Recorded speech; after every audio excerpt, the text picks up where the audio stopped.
Hello students, in this video we are going to talk about the present perfect tense। इस video में जो हम बात करेंगे वो present perfect tense की बात होगी। और ये जो अपना वीडियो होगा ये 7th नंबर का वीडियो है। हमने जो टॉपिक स्टार्ट किया था टेंस, इस टॉपिक के अंदर देखिए present perfect जो टेंस है इसके सबसे पहले हम आइडेंटिफिकेशन देख लेते हैं। इसकी जो आइडेंटिफिकेशन है हम Hindi and English both type के जो सेंटेंसेज होते हैं उनमें हम लेके चलते हैं, क्योंकि जनरली जब भी हमें ट्रांसफॉर्मेशन करने की रिक्वायरमेंट होती है तो वहाँ पर फिर हमें हिंदी टू इंग्लिश या इंग्लिश टू हिंदी का ट्रांसफॉर्मेशन करना होता है। तो वहाँ पर भी इस चीज़ का थोड़ा बहुत हमें नॉलेज होना चाहिए। तो देखिए अगर प्रेजेंट परफेक्ट टेंस का सेंटेंस है तो उसको हम कैसे आइडेंटिफाई करें। देखिए अगर किसी भी हिंदी के सेंटेंस के एंड में आपको च और क के साथ है का कॉम्बिनेशन गिवन हो, या फिर ल और है के साथ कोई कॉम्बिनेशन गिवन हो, या फिर है ये और है के साथ कोई कॉम्बिनेशन आपको गिवन हो, तो हिंदी का ऐसा कोई भी सेंटेंस जो इस कॉम्बिनेशन के साथ एंड होता हो वो सेंटेंस आपका प्रेजेंट परफेक्ट टेंस का होगा।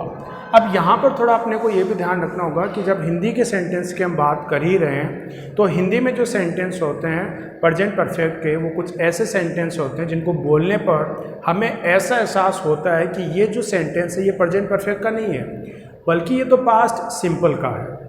तो फिर हम कैसे आइडेंटिफाई करें कि ये जो सेंटेंस है वो मुझे प्रेजेंट सिंपल का पास्ट सिंपल का राइट करना है या फिर प्रेजेंट परफेक्ट का राइट करना है।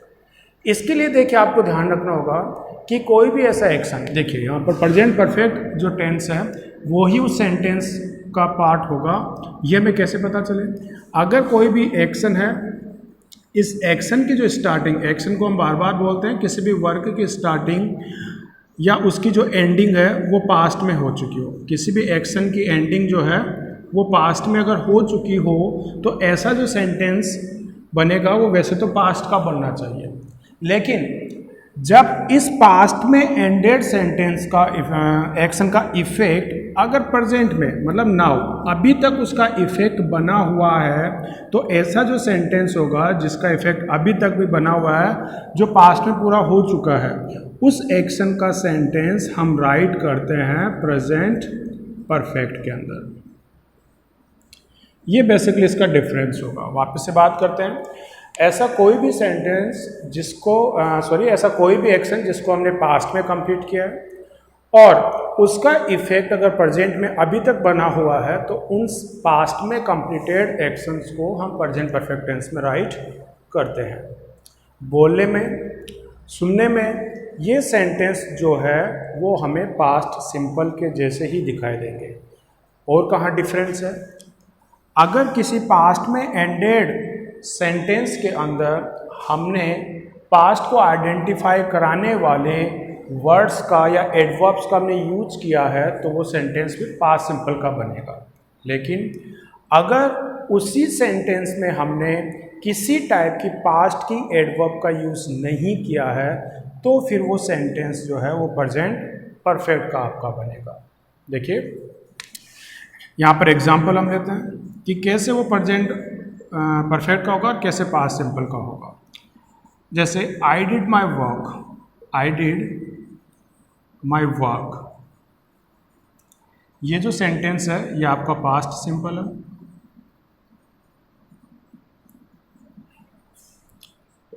और I have done my work, ये आपका प्रेजेंट परफेक्ट है, प्रेजेंट परफेक्ट। देखिए अगर इसका मैं ट्रांसलेशन इन हिंदी में करता हूँ दोनों सेंटेंस का तो फर्स्ट का कुछ मीनिंग ऐसे आएगा, मैंने अपना जो वर्क था वो किया, और सेकंड का आएगा कि मैंने अपना जो वर्क है वो कर लिया है। तो बेसिकली इसमें अगर मीनिंग को भी हम चलें लेकर तो इसमें मैंने कहा मैंने अपना वर्क किया, तो मेरा जो सेंटेंस की एंडिंग है वो केवल ये से हो रही है, उसमें लास्ट में है नहीं आ रहा है, तो ये सेंटेंस प्रेजेंट परफेक्ट का नहीं हो सकता। और इसी को अगर मैं कुछ ऐसा लिखकर इसका जब मैं ट्रांसलेशन इन हिंदी करता हूँ और मैं कहता हूँ I have done my work, मतलब मैंने अपना काम कर लिया है, तो ये और है के साथ जो सेंटेंस मैंने बोला वो प्रेजेंट परफेक्ट का बनता है। सेकंड, इसकी जो आइडेंटिफिकेशन हमने इंग्लिश में लिखी है जिसके अंदर हमने बताया कि प्रेजेंट परफेक्ट का जो भी सेंटेंस बनता है उसमें हैज़ या हैव के साथ मैन ऑफ थर्ड फॉर्म का यूज होना चाहिए।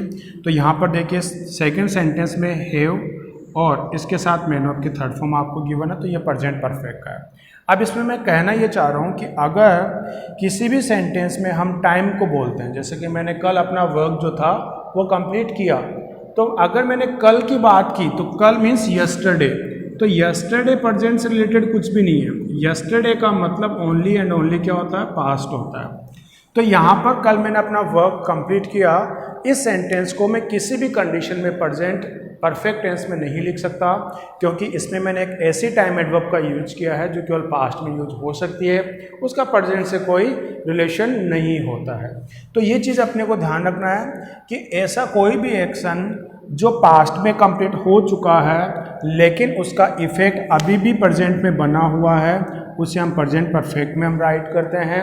अभी से पहले हो सकता है आपने अपना लंच या जो ब्रेकफास्ट वगैरह जो भी है वो आपने लिया हो, और लेने के बाद अगले ही 5 मिनट्स बाद आपसे फिर से कोई लंच या ब्रेकफास्ट लेने के लिए कहे, तो उस कंडीशन में आपका जो स्टोमक है वो उस चीज़ के लिए आपको अलाउ नहीं करेगा कि आप अपने आप को और फीड करवा पाएँ।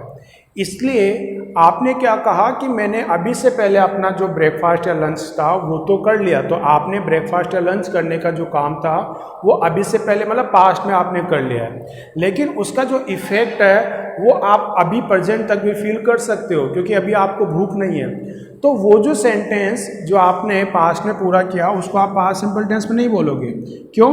क्योंकि आपका लंच या ब्रेकफास्ट करने का जो इफेक्ट है वो अभी भी प्रेजेंट में बना हुआ है, तो उसे आप प्रेजेंट परफेक्ट में कहेंगे या प्रेजेंट परफेक्ट में आप राइट करते हो। ठीक है, तो आप कह सकते हैं I have taken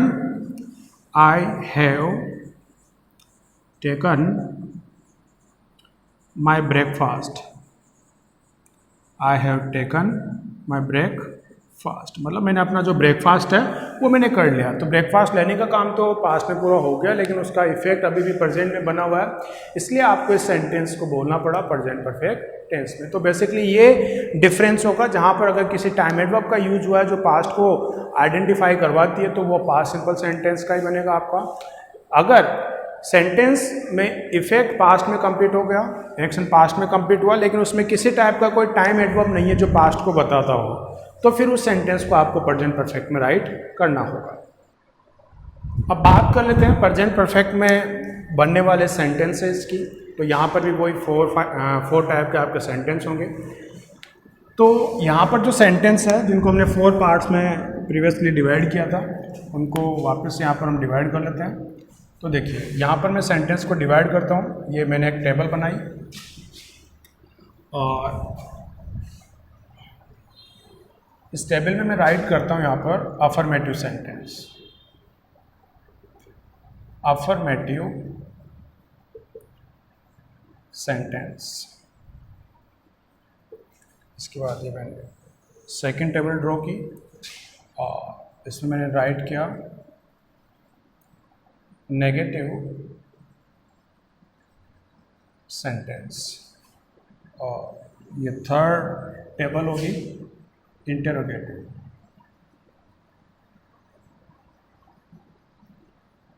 interrogative sentence.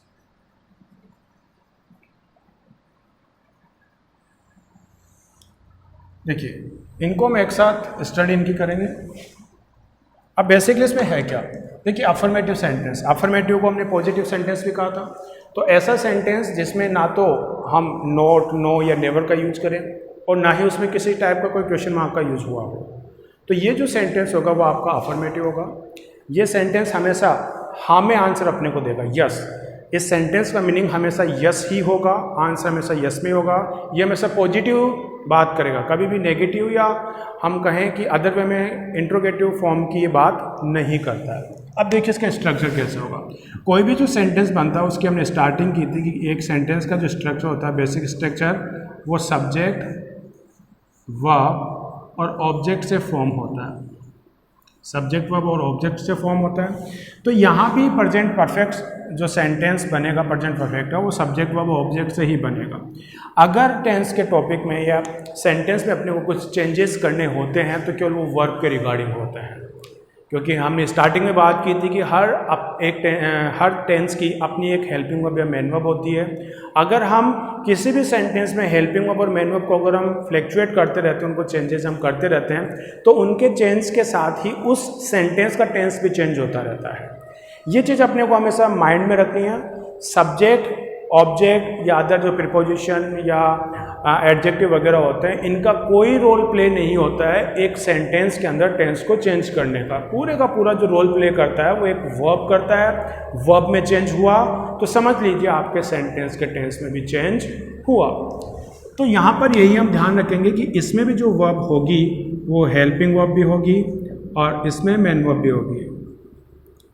यहाँ पर जो हेल्पिंग वर्ब होगी वो 2 टाइप्स की होगी। एक हेल्पिंग वर्ब आपकी हो जाती है हैज़, और सेकंड जो वर्ब होती है वो होती है आपकी हैव। अब हैज हो या हैव हो, दोनों के साथ हम वर्ब की थर्ड फॉर्म का यूज करते हैं। दोनों ही हेल्पिंग वर्ब के साथ हम वर्ब की थर्ड फॉर्म का यूज करते हैं। लेकिन यहाँ पर अगर किसी भी टेंस के अंदर 2 हेल्पिंग वर्ब्स है तो फिर उनका यूज हमें सब्जेक्ट के नंबर के अकॉर्डिंग यूज करना होगा। क्योंकि हमने एक वीडियो में बात की थी कि किसी भी सेंटेंस में वर्ब का नंबर कौन सा होगा, इसका डिसीजन आप या मैं मिलकर नहीं कर सकते। इसका जो डिसीजन होगा वो सब्जेक्ट को करना होगा। तो यहाँ पर अगर गिवन सब्जेक्ट आपका सिंगुलर है, अगर आपका गिवन सब्जेक्ट सिंगुलर है, अगर आपका सब्जेक्ट सिंगुलर है तो वहाँ पर आप फिर हेल्पिंग वर्ब जो यूज करेंगे वो आपकी हैज होगी। लेकिन अगर आपका गिवन सब्जेक्ट प्लूरल है, मैंने कहा अगर आपका गिवन सब्जेक्ट प्लूरल है तो प्लूरल सब्जेक्ट के साथ फिर आपको हेल्पिंग वर्ब का यूज करना होगा जो होगी हैव। तो ये चीज़ अपने को ध्यान रखना है। वापस से बोलते हैं कि किसी भी टेंस के अंदर अगर मोर देन 1 हेल्पिंग वर्ब या मेन वर्ब का यूज हुआ हो तो वहाँ पर कौन सी हेल्पिंग वर्ब या मेन वर्ब का यूज अपने को करना होगा, इसका डिसीजन जो होगा वो सब्जेक्ट के नंबर के अकॉर्डिंग होगा। और इंग्लिश में ओनली 2 नंबर्स होते हैं, आइदर सिंगुलर और प्लूरल। तो यहाँ पर सिंगुलर सब्जेक्ट के साथ हैज आएगा और प्लूरल सब्जेक्ट के साथ हैव। तो ऐसा जो सेंटेंस का स्ट्रक्चर बना जिसमें सब्जेक्ट के साथ हैज हैव का यूज हुआ हो और मेन वर्ब की थर्ड फॉर्म आई हो, वो आपका प्रेजेंट परफेक्ट का अफर्मेटिव सेंटेंस होगा। इसका एग्जांपल हम लेते हैं। अगर मैंने सेंटेंस कुछ ऐसा कहा जैसे फादर, और यहाँ पर अब फादर से मैंने सेंटेंस की स्टार्टिंग की है तो ये अपना सब्जेक्ट हुआ। फादर यहाँ पर जो सिंगुलर सब्जेक्ट को आइडेंटिफाई करवाते हैं, डिफाइन करते हैं। तो अगर सब्जेक्ट सिंगुलर है तो इनके साथ हमें हैज़ हेल्पिंग वर्ब का यूज करना होगा। तो फादर हैज़, और कोई भी मेन वर्ब की थर्ड फॉर्म जो अभी मेरे को लिखना है वो मैं यूज कर सकता हूँ, हैज़ स्लेप्ट जस्ट नाउ। ठीक है, ये मैंने सेंटेंस बोला, father has slept just now.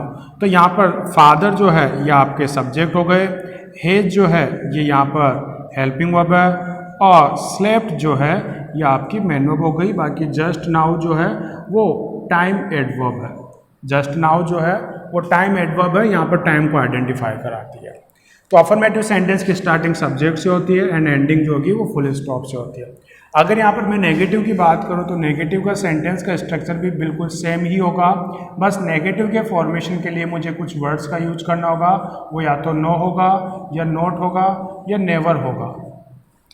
इनके साथ अगर मैं मेन वर्ब थर्ड फॉर्म का यूज करता हूँ तो थर्ड फॉर्म का यूज होते ही मेरा जो सेंटेंस है वो नेगेटिव सेंस का बनेगा प्रेजेंट परफेक्ट में।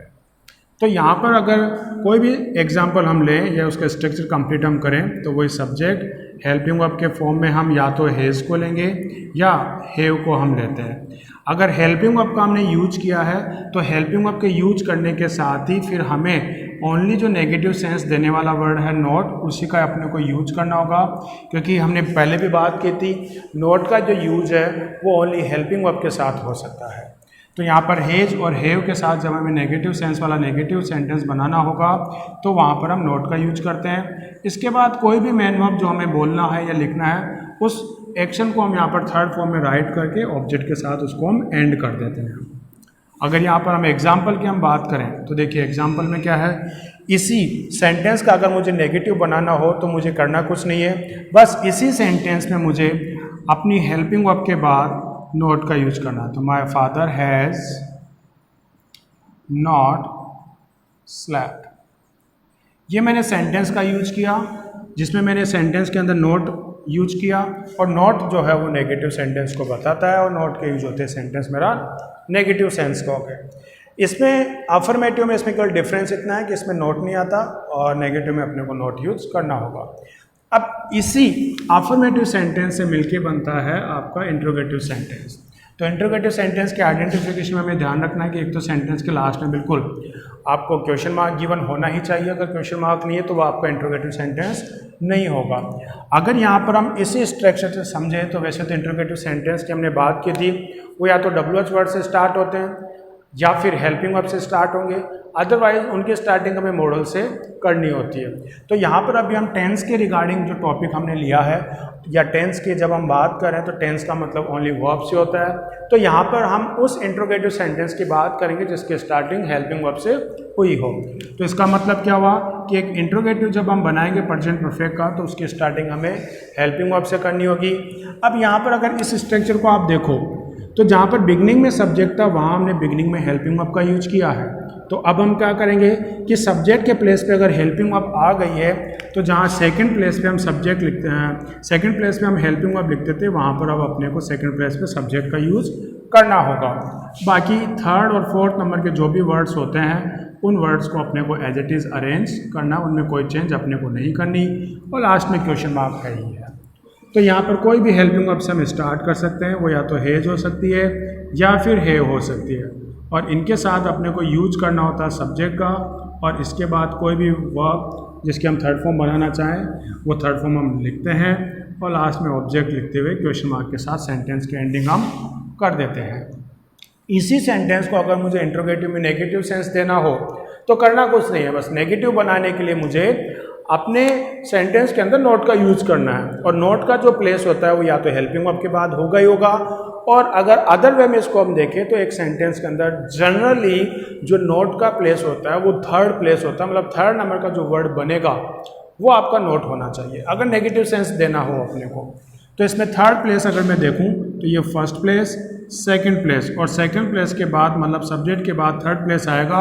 तो इस सेंटेंस को अगर मुझे नेगेटिव बनाना हो तो नेगेटिव सेंस देने के लिए मैं क्या करूँगा, इस सेंटेंस के अंदर मैं नोट का यूज करके, कहाँ पर यूज करना है, थर्ड प्लेस पर, थर्ड प्लेस पे नोट का यूज करते ये सेंटेंस जो है मेरा नेगेटिव सेंस का बन जाता है। हाँ, इंट्रोगेटिव में थोड़ा ये है कि आप नोट का, कन्वर्सेशन की हम बात करें, अगर अपने कन्वर्सेशन में आप नोट जो है वो अगर हेल्पिंग वर्ब के साथ ही बोलते हो तो कन्वर्सेशन का सेंटेंस रॉन्ग नहीं होगा, आपका सेंटेंस बिल्कुल करेक्ट होगा वो, ठीक है।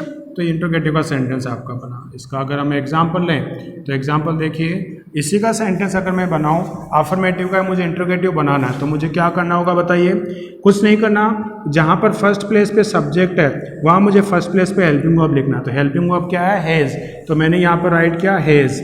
अब फर्स्ट प्लेस पे अगर हेल्पिंग वर्ब चली गई है तो हेल्पिंग वर्ब के प्लेस पे कौन आ जाएगा, सब्जेक्ट, तो सेंटेंस का सब्जेक्ट है फादर, तो हैज़ फादर, और उसके बाद आगे का जो भी सेंटेंस है वो अपने को एज इट इज राइट कर देना है, स्लेप्ट जस्ट नाउ, स्लेप्ट